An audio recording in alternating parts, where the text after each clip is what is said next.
Good evening.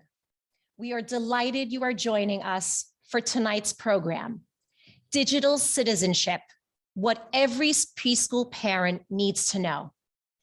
On behalf of myself and Mrs. Feldman, we would like to thank our co-sponsor schools for the evening. The 14th Street Y, Alef Bet Preschool, Chabad Early Learning Center, Creative Playschool, Manhattan Day School, Ramaz, Sam, and Temple Shaaray Tefila. This evening's program will be delivered by Dr. Shapiro. Dr. Shapiro is a licensed clinical social worker with a doctorate in education. He is the creator and director of the Digital Citizenship Project. Dr. Shapiro has presented to thousands of parents, school faculty, and mental health professionals in communities across North America. It is my great pleasure to introduce Dr. Shapiro. Thank you so much. Good evening, everybody. Thank you for joining us from near and far, those of you that are logged in. So just the first thing that I want you to think about tonight, we're talking about technology, we're talking about early childhood. We tend to think about technology as an internet content-based issue, but what I really want you to do is I want you to change the paradigm that it's not just about the internet and it's not just about the content, it is about our relationship with technology as a whole, the role that it plays in our lives, both positive and negative. One of the things I like to ask my audience is just by a raise of hands, how many of you at some point in your life have experienced phantom vibrations? You know, when your body's vibrating, but your phone's not with you. That idea of, you know, you're doing this and you're like, oh, my phone's over there. So I see some hands raised here for the in-house audience. But yeah, so it's amazing. It really underscores the degree to which we're enmeshed with technology and what our relationship is with technology. So if you think about it, if you're literally having physical experiences and symptoms as a result of your relationship with technology, just imagine what it's doing to us cognitively and emotionally and socially and all those other experiences that we have in our lives. And so it's so important for us to have a better understanding of all of this and our relationship with technology. It's important to note 89% of people experience phantom vibrations. And so really that just helps us to understand what that relationship is and how important it is for us to engage in a healthy and appropriate strategy when it comes to technology. I often say that we live in the best of times, we live in the worst of times. Anybody know where that is from? Do you? Best of times, worst of times? Charles Dickens, excellent, very good. So Charles Dickens, he wrote, it was the best of times, it was the worst of times, it was the age of wisdom, it was the age of foolishness. And I think if we ever lived in a time that was the age of wisdom, was the age of foolishness, that is the time we're living in today. Technology offers us tremendous opportunity. It's amazing. You know, what it offers in the areas of accessibility, productivity, information, connectivity, all these amazing opportunities that technology presents. I actually really started to appreciate technology significantly when my 21-year-old daughter was in Israel for the year and we were able to FaceTime with one another. And I know what a lot of you are thinking is, how can a guy so young have a 21-year-old daughter? Though the answer is moisturizer. I happen to be a big fan of L'Occitane with 5% shea butter. That's the strategy I like to use. It's been very effective, obviously. But that idea of us being able to connect and communicate, she's 6,000 miles away, and we can visually see each other is amazing. But the other side of that is, that's the best of times, but the other side of it is the whole idea of a child going away for a year is that idea of total institution, is that idea of them having the opportunity to develop independent living skills. And if they're calling their parents every few minutes to deal with every mundane issue that comes up, are they really being given the opportunity to develop the resilience and the grit that we want to see out of that experience? And you don't have to wait for Israel and the year of seminary. We're talking about younger parents tonight, but the opportunities to develop resilience and grit are few and far between today. When I was a kid in school, If we wanted to know, on part of one of our assignments, the distance from the Earth to the moon, I'd have to go to the library, figure out the Dewey Decimal System, find the book, find the page, find the information, and then I would know that. Today, I don't want to say it too loud because I'm going to trigger my computer and phone, but we can ask Siri or Alexa, and we can ask them, and they will tell us right away that distance. And so that opportunity to develop that challenge is not there. So best of times, we have so much opportunity. But worst of times, we also have to understand that technology is impacting us in the social, behavioral, psychological, and day-to-day realms. So great things are happening with technology, but in order for us to maximize what technology has to offer, we really need to understand the challenges that it presents as well. So I do have a confession to make. I love technology. Raise your hands if you also love technology. We have a unanimous here. Everybody loves technology. It's not just us. The world over, the UN did a study where they found that 6 billion out of the world's 7 billion people owned a mobile phone, but only 4.5 billion had a toilet. So when you think of what the priorities are, clearly more people were interested in phones than toilets. Now, I do get pushback. What do you do on a toilet if you don't have a phone? I hear that. That's a genuine concern. Back in the day, I think we had newspapers or magazines, but today the phone is really a priority and it's so important. We also have a generational disconnect.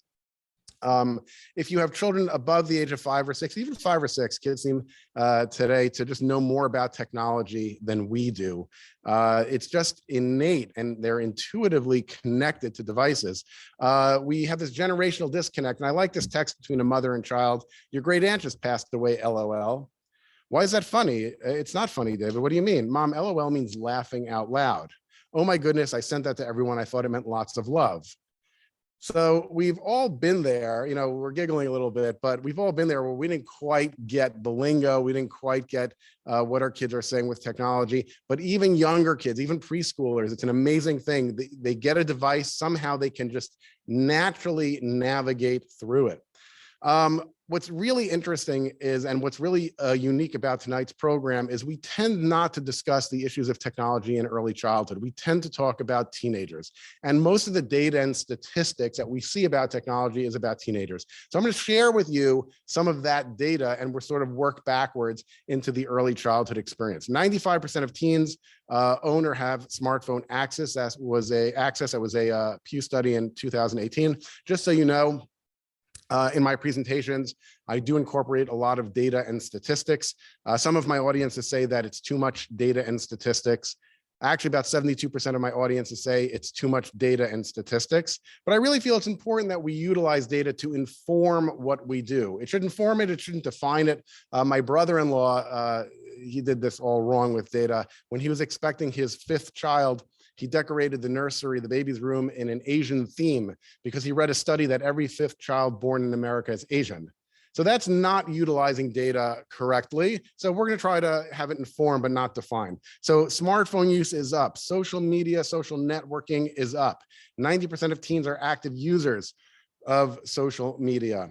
Gaming is another big issue that we're seeing. Kids are utilizing gaming to a high degree. Again, even younger kids, we're starting to see it just in the, past that early childhood age, even in the older early childhood age, we see kids playing video games.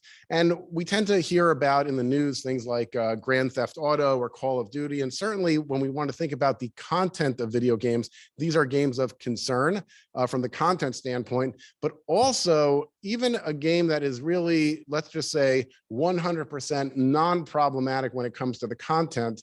The idea of being dependent and overly engaged with gaming and being it really serving as a important function of a child's life, that's where we want to be concerned as well. So we have gaming, we have social networking, we have devices. 90% of teens are active users of digital gaming. And then we have video streaming services. It seems like a new subscription-based streaming service comes out every single day. If your children know how to talk, they are asking you for the next one. Do you have Disney Plus yet? Do you have Hulu? Do you have the Peacock Network? Do you have Netflix, YouTube, Prime, Showtime?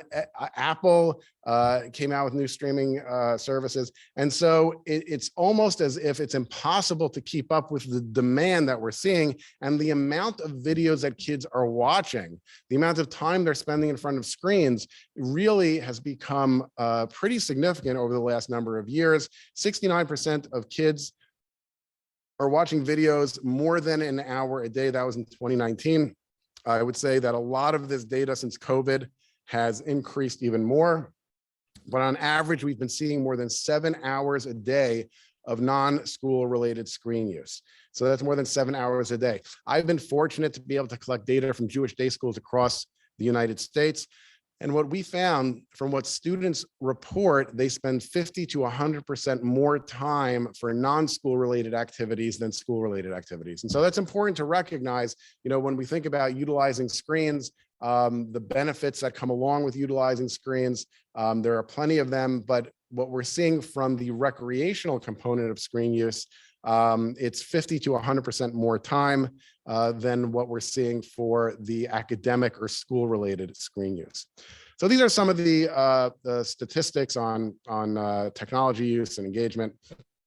But it's important to recognize that there are impacted domains around technology. And I put those into 4 major categories: behavioral, social, psychological, day-to-day. All these areas are impacted by technology use. In the behavioral realm, we're going to go into each one of these in a little more depth. In the behavioral realm, we see dependence, distraction, impulsivity, disinhibition, and sleep. I think dependence and distraction are something that we are quite familiar with. I don't think it requires more expansion on, but I think in the areas of impulsivity, disinhibition, and sleep, it's something that we don't talk enough about. So let's talk about impulsivity. Impulsivity is doing something without thinking about the potential consequences. We do something impulsively, and there's something about technology that promotes impulsive behavior. There's something about the technology that makes us more likely to send something without really building it out to see where it might go. When I was a kid, if I was angry at someone, I was told, write them a letter, put it in an envelope, wait a week, and by the time you're ready to send it, usually the issue has resolved itself.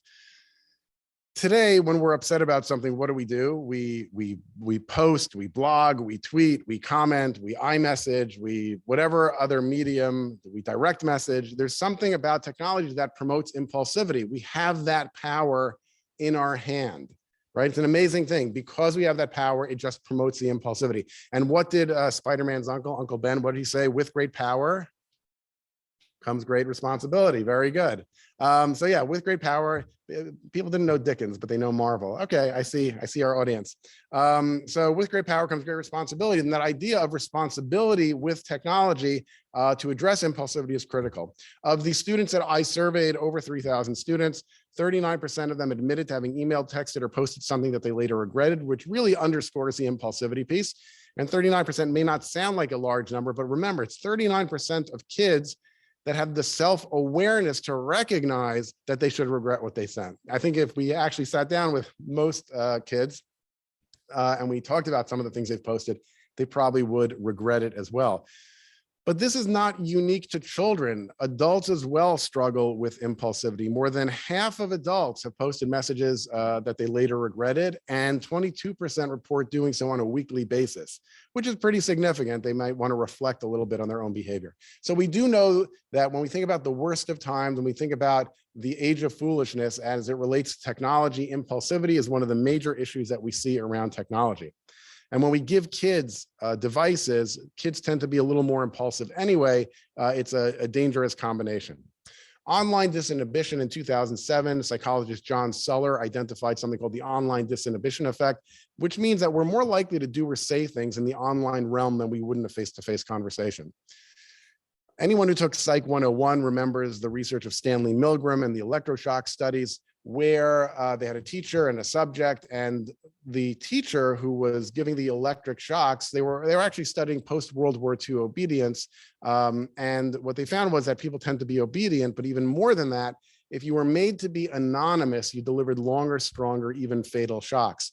Similarly, in the research at Stanford University by Philip Zimbardo, the prison experiment, when individuals put on uniforms and wore reflective sunglasses, it gave them a sense of anonymity and they engaged in cruel behavior. So this idea of disinhibition relating to anonymity or even relative anonymity is not a new concept. What is new is that we are walking around with devices that promote this anonymity. But it's not just if you're using like a fake screen name. Even if I'm sending you an email from my email address, ellie@ellieshapiro.com, the relative anonymity of the digital medium gives me that sense of anonymity, and I'm still more likely to be disinhibited and say or do things that I wouldn't normally do or say. And if you think about it, even as adults, when there's a conversation we're uncomfortable with having it in person, we're a little more comfortable texting, a reply, or, some people today will leave relationships and leave jobs through a text message. And that really underscores this idea of online disinhibition. So these are two areas: impulsivity, disinhibition, and sleep.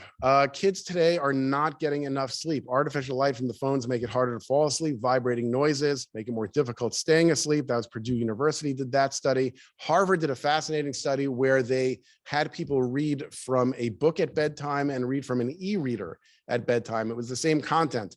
And you don't have to have gone to Harvard to figure this out. When you read a book at bedtime, what happens? You fall asleep. And that they found at Harvard, but when you read from an e-reader, it actually made it more difficult to fall asleep, and the quality of the sleep was diminished as well. So it's that digital medium that is having an impact on brain functioning.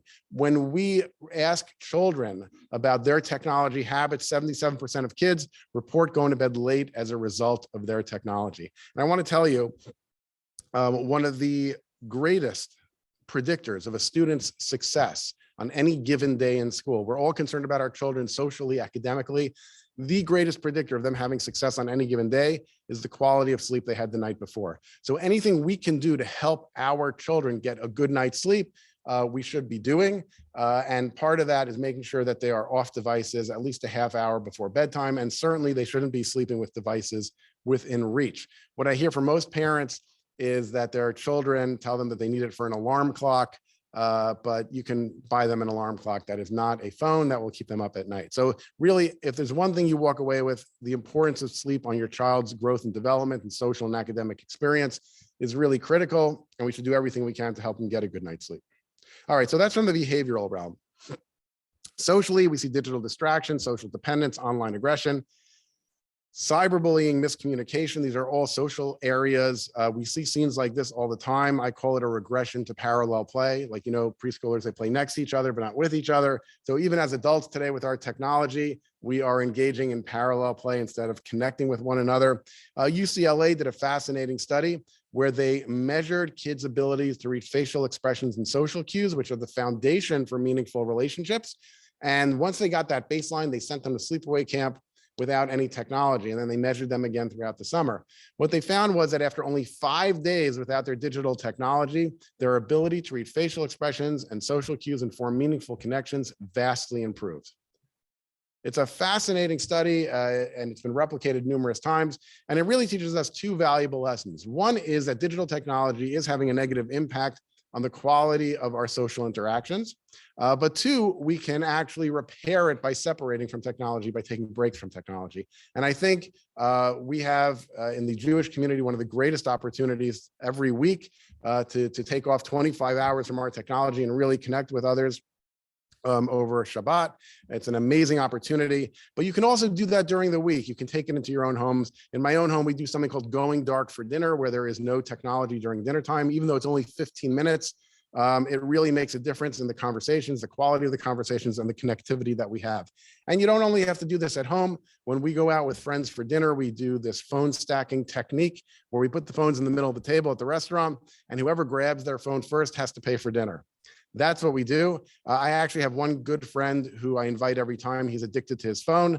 He's been paying for dinner for 3 years, and he hasn't figured it out yet. So it's a win-win, just, do that. Okay, so let's just see.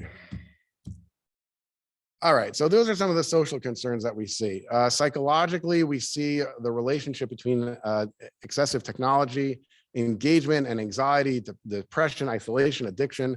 All of these areas are impacted by excessive technologies. I think we've all been there where we forgot our phone at home and we suddenly panic. It's like, oh my gosh, I forgot my phone at home. No one can get in touch with me. And we suddenly panic. Those of us that are moderately well-adjusted, you don't even have to be fully well-adjusted for this, just moderately well-adjusted. It goes from that, oh my God, forgot my phone at home. No one can, forgot my phone at home.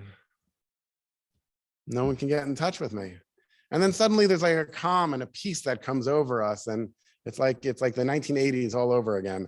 And it's really something special. But that anxiety, we walk around with that elevated level of anxiety with us at all times. We're worried, did we miss a text? Did we miss an email? Did we miss a phone call? And it weighs on us, it impacts us. Numerous studies, avid cell phone use, kids say it enhances their lives. It's the key to their social experience. But what we actually find is the more importance kids place on their devices, the higher their levels of anxiety tend to be, the lower their levels of subjective well-being, and their lower academic performance as well. And so that relationship between mental health and functioning, anxiety and subjective well-being, and excessive technology engagement are there as well. In the business world, we see this also. Studies have been done with people in business where they had their phone on their desk versus having it in their bag versus having it in a different room. And the further away the phone was, the lower their levels of anxiety tended to be. Just on a functioning level, numerous studies find that the mere presence of a device reduces cognitive functioning. They've done this with students in studying for homework. If they're not utilizing the device as part of the study process, as well as if your device is on your desk, you are going to be distracted to a degree. And most of us don't have that self-awareness. We've actually done studies, some of the work that we do at the Digital Citizenship Project is with businesses on workforce well-being and productivity. And we've surveyed individuals and asked them, does your phone serve as a distraction for you? And the vast majority say that, no, my phone is not a distraction to me. And then we ask them, does your neighbor's phone serve as a distraction to you? And the vast majority say, yes, my neighbor's phone is a distraction. So most of us don't have the self-awareness, but we do know that when you put the phone away, you are much more engaged. You are much more functioning, and the device is less intrusive, and your work is actually enhanced as a result of it. But going back to the idea of anxiety, it's interesting to note that the diagnostic criteria, the definitions of anxiety include excessive worry, intrusive thought, fatigue, emotional distress, irritability, and difficulty sleeping. I found it interesting that you can replace the word anxiety with the word parenting, and the diagnostic criteria are pretty much exactly the same. You see that anxiety and parenting. So that relationship between our worry about our own technology engagement and our children are anxiety inducing as well in so many ways. But we need to be able to strategize and utilize technology in a way that enhances our daily functioning. And so everybody knows that this is a hashtag. The way to use a hashtag it's basically just a way of filing something in the online realm. So you might want to use a hashtag like saying hashtag best preschool lecture ever at Dr. Eli Shapiro. That would be an appropriate use of the hashtag. You can all try this at home. It works really well. But really, the truth is this is just here to remind me to talk about my two favorite psychologists. Not my own psychologists. I don't like them. They haven't done a very good job. My two favorite psychologists are Peterson and Seligman. They founded the positive psychology movement, where they look at mental health as a wellness model as opposed to an illness model. And they did a fascinating study where they had two groups, an experimental group and a control group, but basically one group would write down 5 things at the end of every day that they were grateful for. And what they found in this study was that the mere expression of gratitude elevated subjective well-being. People were happy when they were able to just express positivity. But when it comes to the digital realm, if I were to ask you, are you more likely to post something negative or share something negative, or post or share something positive? Most people like to think that they would share something positive and post something positive, but our default is really to go negative. Negative news stories spread twice as far, twice as fast compared to positive ones. So if you think about it, are people more likely to post or share the story of the person that embezzled money from the community center or the person who gave a donation to the community center? It's the negative articles that get spread faster. And in this study, they looked at hashtags, and they found that for every positive hashtag, there were 2 negative hashtags. And so what we're actually doing with our technology engagement in a default mode, we go negative. It actually impacts our psychological well-being because it's the opposite of the positive journaling study of Peterson and Seligman. If writing positive elevates our subjective well-being, writing negative actually lowers it.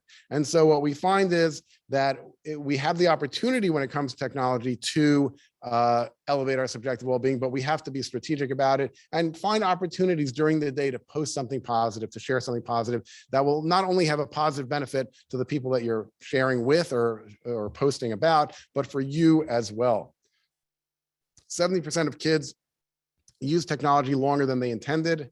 One of the reasons that becomes an issue in the psychological piece as opposed to the behavioral piece is because it goes back to self-regulation. When kids can't self-regulate, they don't feel good about themselves. It impacts self-esteem. It impacts their overall development. And again, 70% of kids, these are the kids that we surveyed that they told this to us, that they spend more time and they can't regulate their own technology use. It's not a surprise. We shouldn't expect kids to be able to regulate their own technology use. It's just not realistic. They're kids. It's really on us, the parents, to regulate it for them. So there's a counterintuitive piece that we think that if we give our children a device, it sort of gives us a break a little bit, and it may, but really it obligates us to be on top of our children and their technology engagement for their own health reasons. So for us, we end up needing to regulate our children's technology engagement.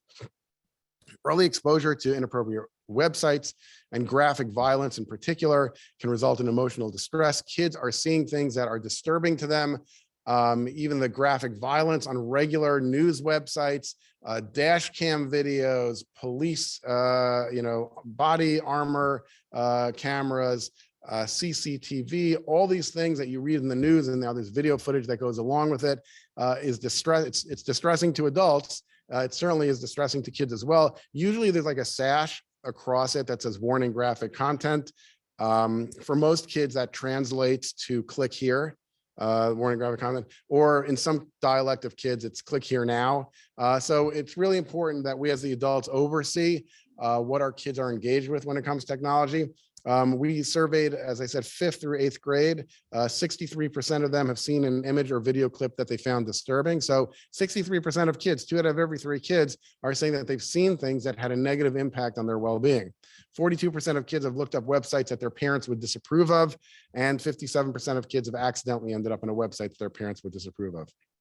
So we're seeing that the psychological impact of technology is pretty significant. And it's also important to keep in mind your child's individual temperament. Certain kids are going to develop, or they're more likely to develop unhealthy relationships with technology than other kids. If you have a few kids, you know that some of them are just drawn to the devices, drawn to the screens. Other kids, it's not as much of an issue for them. Kids with pre-existing issues around anxiety, and particularly social anxiety, are more likely to develop an unhealthy relationship. And that's something as a parent we want to be aware of and be concerned about. So we talked about social, psychological, behavioral, day-to-day. We see a lot of issues around technology engagement. Perhaps one of the biggest issues is one's digital footprint. Everything we do online is public and permanent.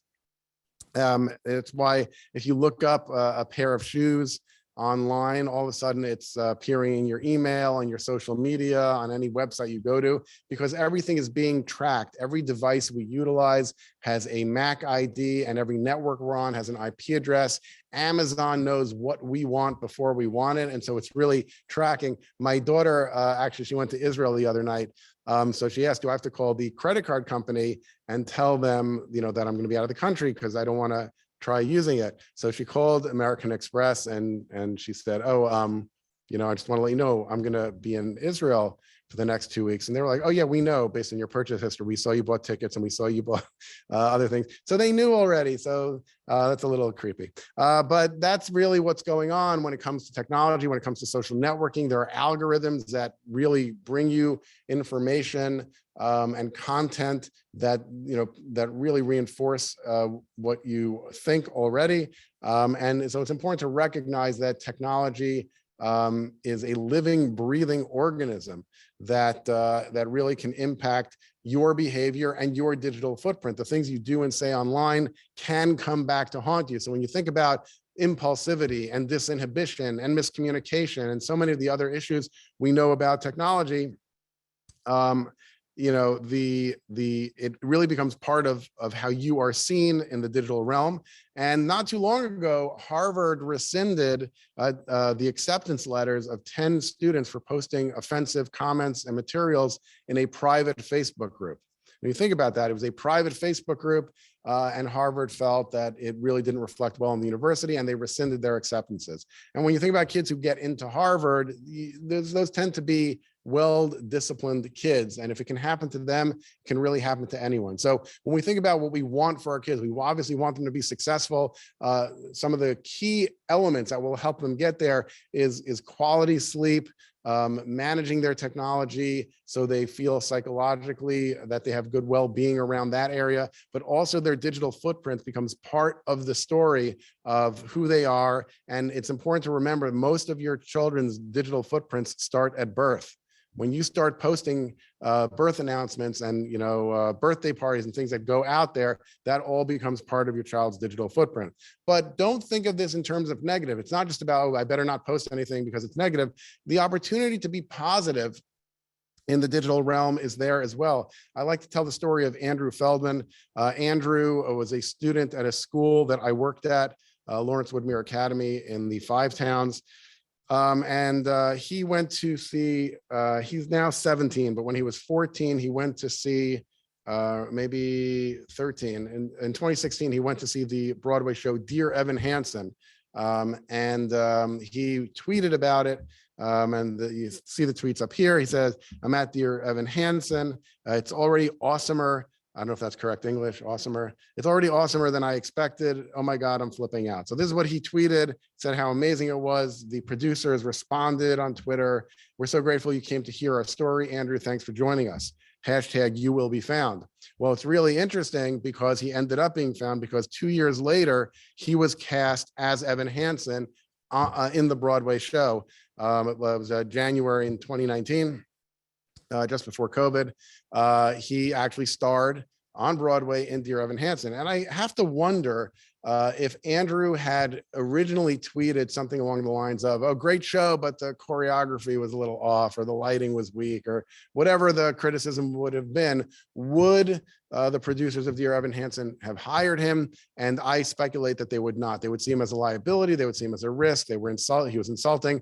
And we never know the opportunities that could pass us by, or for our children, those opportunities that they may have because of things that they say online. So we can help our children in the early childhood realm develop healthy habits around technology by thinking about the long-term impact, by thinking about the social, psychological, behavioral, day-to-day digital footprint impact of technology, and really help shape and formulate opportunities that will be maximized as opposed to really cutting short those opportunities. So these are some of the areas.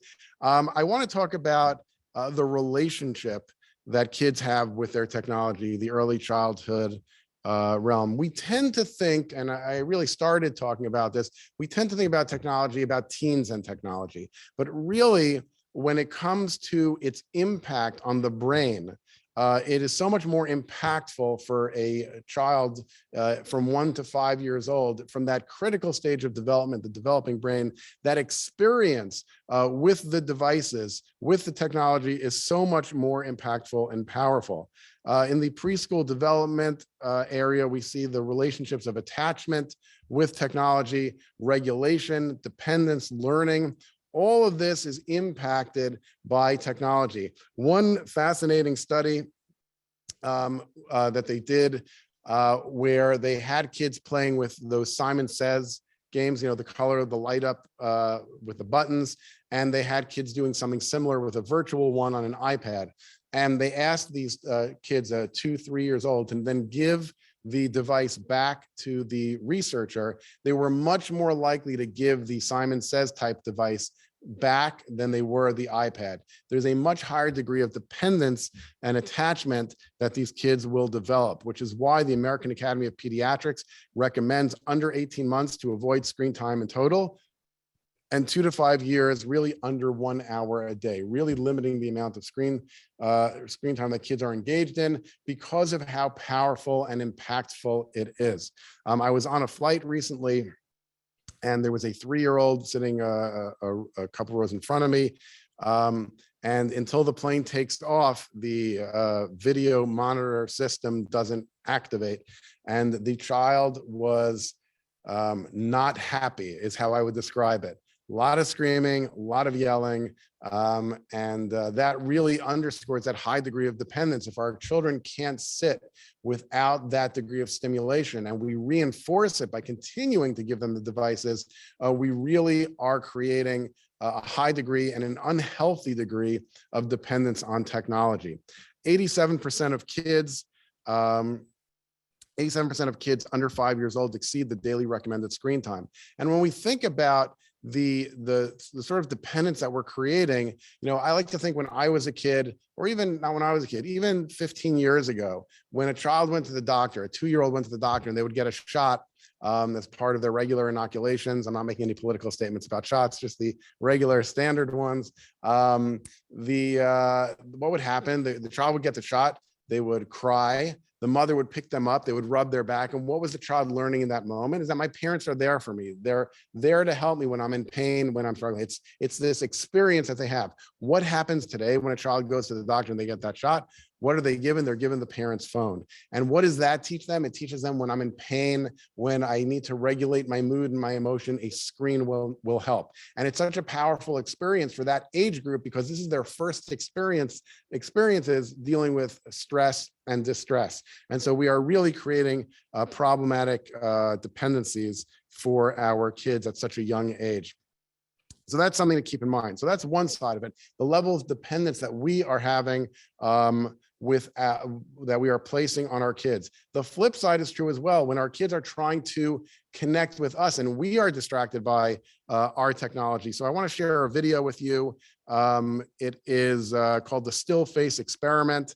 And really it's what we're doing when our children are trying to get our attention is almost as if we are in a virtual still face experiment. Let me just, lost my cursor.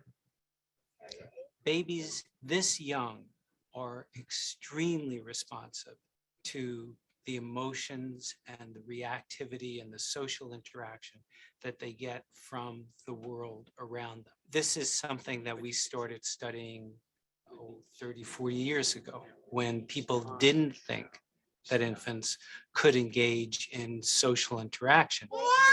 In this still face experiment, what the mother did was she sits down and she's playing with her baby who's about 1 year of age. I'm like a girl. Oh. And she gives a greeting to the baby gives a greeting back to her. Yeah. This baby starts pointing at different places in the world, and the mother's trying to engage her and play with her. They're working to coordinate their emotions and their intentions, what they want to do in the world. And that's really what the baby is used to. And then we ask the mother to not respond to the baby. The baby very quickly picks up on this. And then she uses all of her abilities to try and get the mother back. She smiles at the mother. She points because she's used to the mother looking where she points. The baby puts both hands up in front of her and says, "What's happening here?" She makes that screechy sound at the mother, like, "Come on, why aren't we doing this?" Even in this 2 minutes when they don't get the normal reaction, they react with negative emotions. They turn away. They feel the stress of it. They actually may lose control of their posture because of the stress that they're experiencing. Okay. Please. I'm here. And what are you doing? Oh, yes. Oh, what a big girl. It's a little like the good, the bad, and the ugly. The good is that normal stuff that goes on that we all do with our kids. The bad is when something bad happens, but the infant can overcome it. After all, when you stop the still face, the mother and the baby start to play again. The ugly is when you don't give the child any chance to get back to the good. There's no reparation, and they're stuck in that really ugly situation. So it's a very powerful video. It's very distressing to watch, but in so many ways, we need to understand both sides of the equation of our children and technology. One is the dependence that we're inculcating into them by giving them access to devices at such young ages. And the other side is our personal relationships with technology and how that serves as a distraction and when our children are trying to get our attention. When we think of teenagers, teenagers, there's an interesting study where they found that 6 out of 10 parents are concerned about their teens' technology use, but 7 out of 10 teens are concerned about their parents' technology use. And so understanding that dynamic, the younger kids, the early childhood age, they don't have that ability to sort of cognitively process it. All they know is that their parent is not responding to them. How much is too much? It really, there are so many variables that go into that.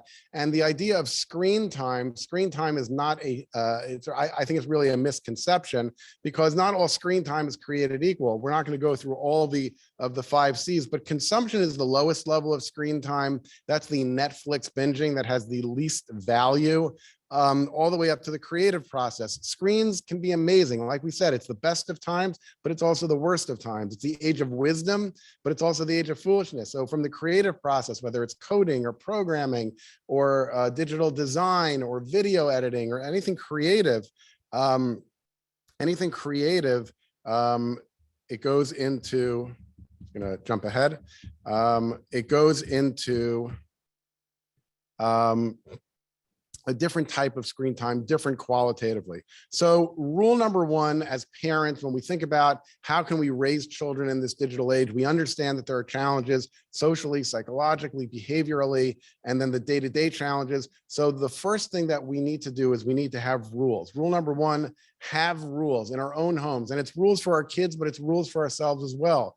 Are we going to go dark for dinner? When we come and pick up our children from school, are we on our devices when they're coming to see us, when there's carpool, when they come home?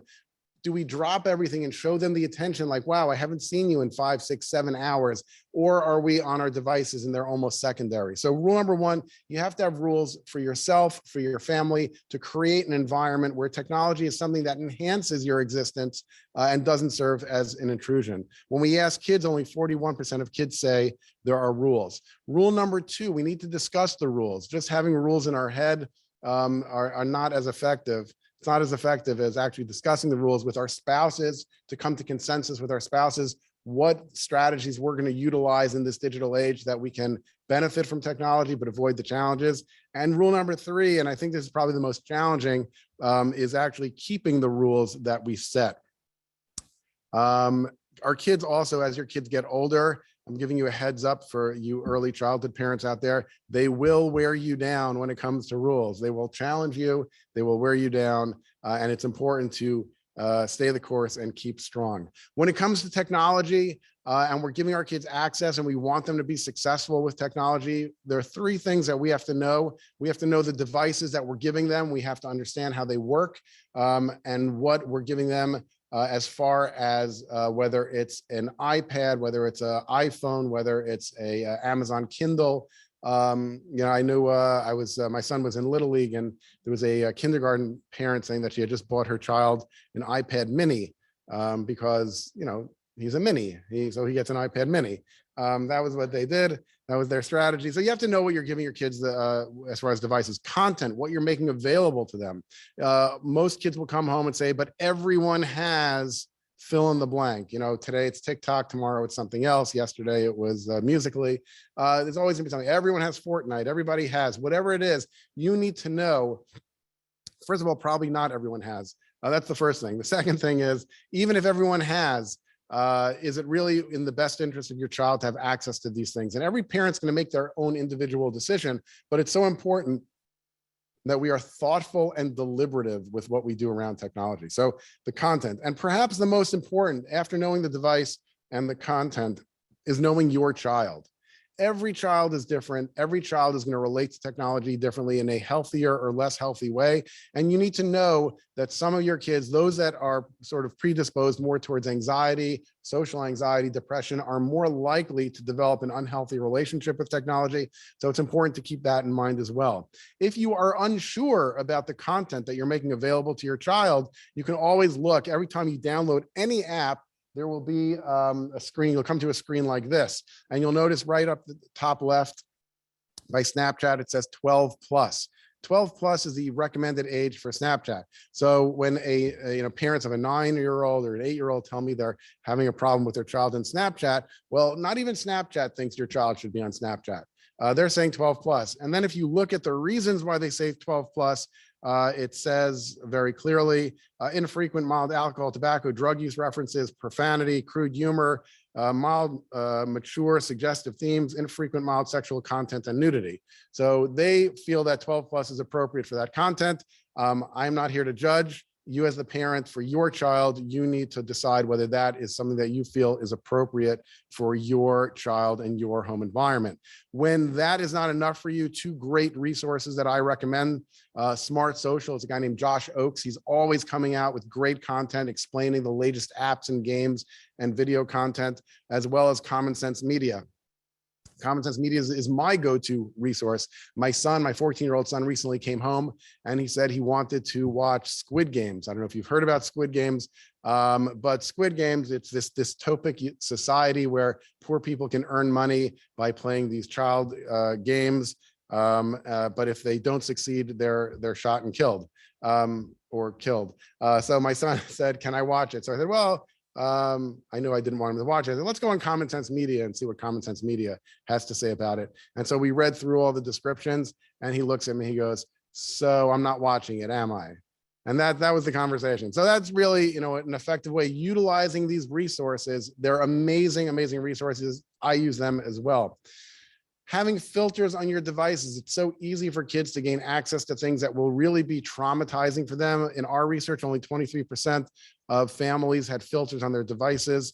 If you're not sure, you can utilize services like OurPact, NetSpark, Technology Awareness Group. I happen to recommend when people ask me what devices to get kids as they get older, my first recommendation is to postpone as long as you can for kids to have their own personal devices. It's one thing for them to be utilizing your device and there's more oversight, but for them to have their own personal devices and even engage in social media from a developmental standpoint, the longer you can postpone that, the better. But once it's time for them to get devices, I do recommend Apple products, mainly because I'm a shareholder. I'm just going to disclose that right now. But also they happen to have the most intuitive native software for managing devices. We have to remember that we as parents are the #1 influence of what our kids think is appropriate and not appropriate with technology.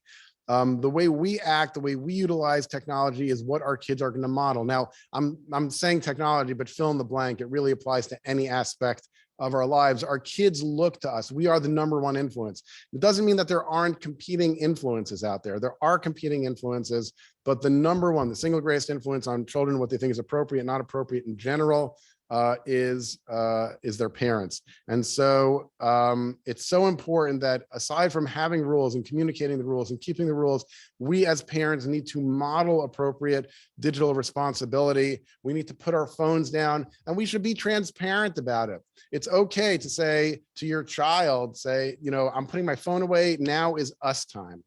And that's such a powerful message that we can teach our kids. It's showing them that they are the most important. I was speaking in a community in Cleveland, And a parent came over to me afterwards, and I always repeat this. He said to me, the question he always asks himself is, what is the apple of my eye? Is it my child or is it my iPhone? Which is the apple of my eye? And that's a question that we should ask ourselves regularly to ensure that we are really approaching our parenting styles and modeling the appropriate behavior for our children. Ultimately, we live in this digital world, and it's an amazingly wonderful world with such opportunity where technology just enhances. I mean, just what we're doing right now, the ability to connect and communicate in this way is just amazingly wonderful. It's not a replacement. We're social beings and we need to connect with one another, but it's just another option. But we also have these challenges, and we need to find that healthy balance where we can maximize what technology has to offer and avoid the inherent challenges. We need to ask ourselves on a regular basis, even a daily basis, is technology serving as an enhancement in my life, or is it serving as an intrusion in my life? And I will tell you, for myself, even recently, I noticed that over the last few years, the amount of notifications that I've been getting on my phone just like exploded. Everything, every app that I had started sending me notifications and pop-ups. And so I took some time to myself, and I sat and I looked at my phone and I asked myself, what do I need and what do I want? Right? It's a really fundamental question when it comes to technology. What do I need and what do I want? And I realized that even a lot of things that I needed, did I also need it to be portable? So like, do I really need Twitter on my phone? And do I need every pop-up? The truth is, I'm a big Dan's deals guy, so part of it I do need. But what do I really need on my phone? What do I need intruding? And I was able to eliminate a lot of the notifications that elevate anxiety, that serve as a distraction, that interfere and serve as an intrusion. And it really becomes about being thoughtful and deliberative with technology. Is it enhancing or is it intruding? What can I do to have it enhance more and intrude less? So part of it is putting away the devices. Part of it is focusing on our children. Part of it is assessing what do I need portable and what can I leave on a laptop or home computer. And these are just decisions that we need to make. And that is about being thoughtful and deliberative. And that's the strategy that will really cover whatever technology advancements comes our way, whatever changes we have in social networking, and we have virtual reality. And in the next 5-6 years, you're going to be hearing more about augmented reality. Augmented reality is the overlay of digital content on real world experiences. And there's going to be a space for that in a positive way as well, but also it can serve as an intrusion. And so we need to think about these things. So to close, just six suggestions for family success. We need to be educated, thoughtful, and deliberative about technology. We just need to approach technology in a thoughtful way. In so many ways, we incorporate more and more technology into our lives without being thoughtful. You know, we went to the smartphone, and then we got the Alexa in our house, and all the other technology advancements, the smartwatch, and again, augmented reality is just around the corner. So we need to be educated, thoughtful, and how are we going to incorporate this into our lives in a healthy way? Have tech-free time in your home. There needs to be time that you are engaged in technology and times where you're not engaged in technology. This is the most powerful example that we can set for our children to make statements and behaviors around technology, that we have a time where it's amazing and we can utilize it for the positive, but we also need to set time without. Have clear personal and family rules, communicate those rules. I'll give just a confession myself. When I daven Shacharis in the morning and I have my talis and my tefillin on, I don't have my phone with me. I put it in my locker. The good news is my davening is down to 6.5 minutes. So that's the good news. But the idea of really making thoughtful and deliberative and strategic decisions around technology and having those rules are important. Model healthy technology behavior, promote non-digital activities. It is so important with our kids. All my kids have different interests, and it's important as a parent to be supportive. My son, I just spent an obscene amount of money on a hockey stick for him. You'd say, how expensive can a hockey stick be? That's what I said. And then I saw how expensive a hockey stick can be. But he loves playing hockey. And if I want to encourage him to engage in non-digital activities, I need to support it both financially and with my time. Recently on Thanksgiving, I was very excited to have a day off and sit on my couch and just space out, which I don't get to do that often. And he came over to me and he said, he goes, Dad, can we go to the park and play roller hockey? And in my mind, I'm like, oh. But of course I didn't do that. I smiled. I'm like, of course, I'd love to go play roller hockey. That is part of being a parent. Being a parent means doing things you don't particularly want to do in that moment. But if we want our kids to engage in activities outside of a screen, we really need to create the space for it, create the opportunity, both financially and with our time. So promoting non-digital activities, and also digital can be a shared experience. When our child is playing video games, if we're playing with them, it's no longer about the video game. It's about the parent-child relationship. If our child is watching sports, and you're not interested in sports, just sitting on the couch with them and watching the game makes it not about the game. It's now a shared experience. So have non-digital experiences, but even digital experiences can be elevated as a shared experience. If your child's on YouTube and they're following certain people, Dude Perfect or Mr. Beast,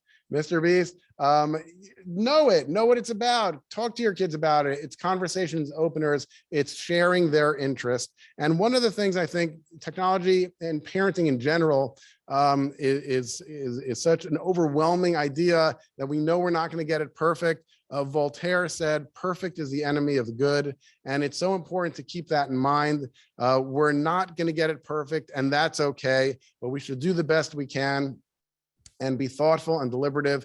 And our children, even our preschool children, will have the opportunity to grow into digital leaders, future leaders of the digital world that we are living in, and going to they're going to have the opportunities to be really successful if we help guide them in a way that is thoughtful and deliberative. So thank you so much for your time.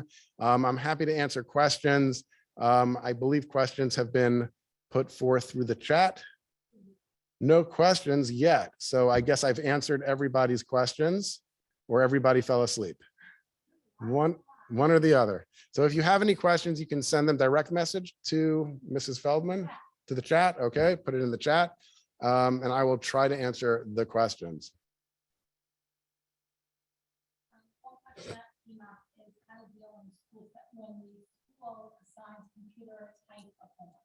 Okay, great question. So we talked about the challenges with technology and with screens. So first, let's go back to that distinction that we made, the difference between the consumption type screen time and the creative type screen time.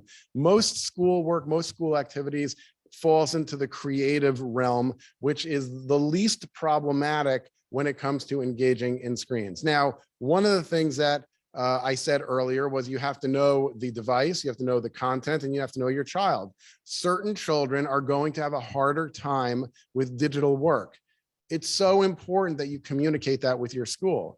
And I've never been in a situation, I get to work with a lot of schools around the country. I've never heard of a school saying, if a child is having a specific issue and challenge with technology, or any other aspect of education for that matter, that if a child's having a specific challenge, that the school wouldn't modify or adjust.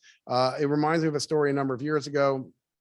I was working with a 6th grade student that was struggling, and I asked the parent, the child was coming to school tired, not able to do their work academically, socially it was a problem. So I asked the parent, is your child up late at night on devices? And she said, yes, he's on his iPad till 3 in the morning. And so I said, well, do you ever think about maybe taking it away from him, at 11 o'clock at night? She didn't have a really good answer to that.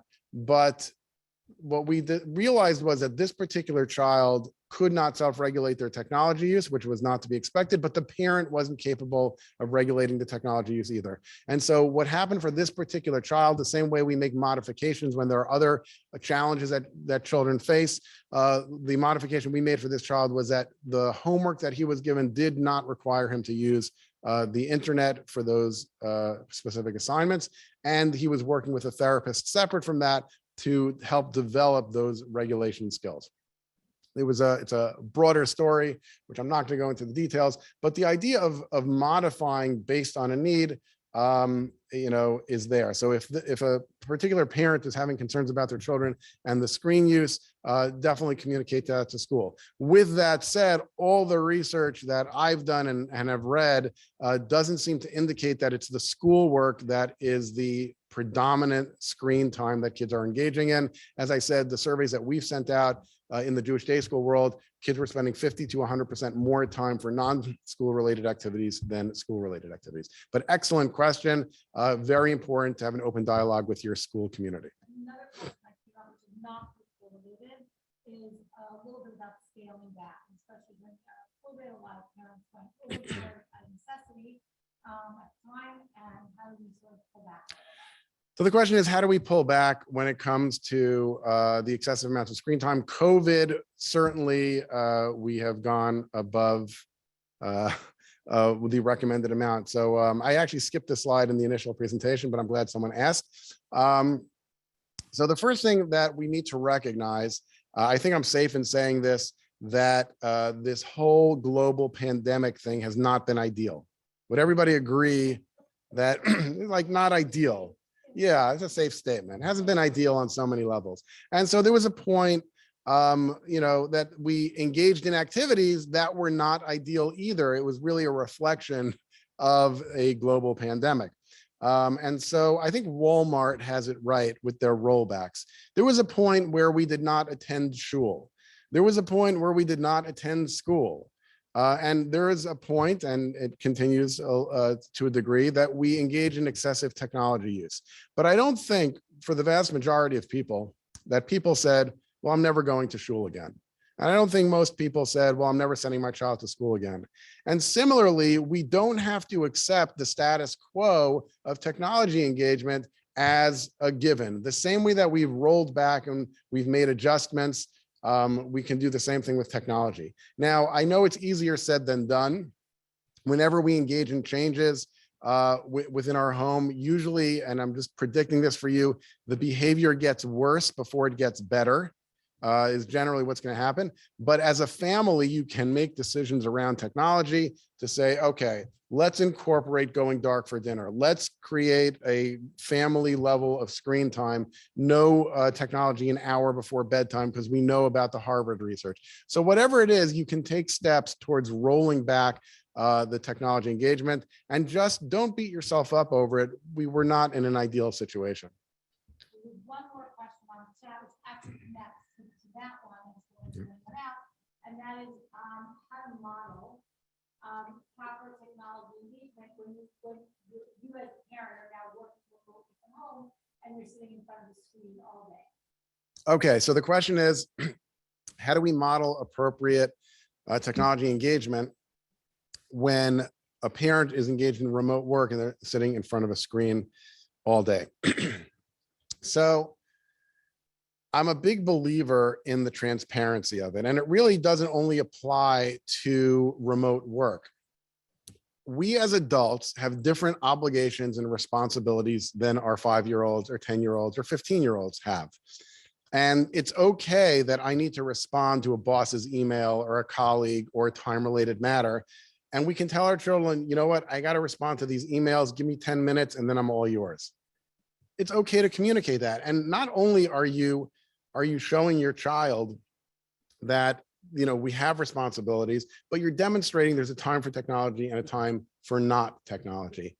If we are working from home, I guess it gets complicated if your work hours are different than your child's in school. Most of us, even if you're remote working, let's just say it's 9 to 5, and there may be some overlap when a child comes home, but you can explain to your child, I'm almost done work and then I'm all yours. Give them 5-10 minutes when they come home, give them the attention that they need, and then say, I'm going to work and then I'm all yours. And so these are some of the strategies that you can utilize to model appropriate behavior. It's okay to work. It's okay to respond. It's okay to utilize your devices and your software and hardware to utilize these communication strategies and work-related strategies, and showing your child this is how we balance it. We had a slide, I'm gonna go back to that, a slide about balance. That's what this is all about. I think all too often we as parents don't communicate enough. We don't explain enough to our kids. And it's such an opportunity for us to demonstrate for our children and to show them Our role as parents is to inculcate into our children what a healthy, balanced lifestyle is. And if we're not transparent, we don't communicate with them about it, then we are missing a huge opportunity to demonstrate that for them. And it's the same thing with technology, whether it's remote work, whether it's utilizing a device to respond to things. And by the way, you can take a fearless assessment of yourself. Maybe you're spending too much time in front of the computer that's not necessary. What do I need versus what do I want? It's okay to say, wait a minute, maybe I am spending too much time utilizing, whether it's social networking or whether it's work. I need to really reflect what the priorities are. What is the apple of my eye? Is it my MacBook, my iPad, remember, buy Apple, everybody. That's I think the big takeaway for tonight, buy Apple products. Okay, thank you so much. Thank you so much for having me. Thank you, Ms. Rockman, Mrs. Feldman, and to all the schools that contributed and participated. It's really been a pleasure. And thank you for signing on. And I just want to say thank you, Dr. Shapiro, so much. This was such an informative evening. We really, really appreciate it. And thank you for joining us this evening. Have a good night.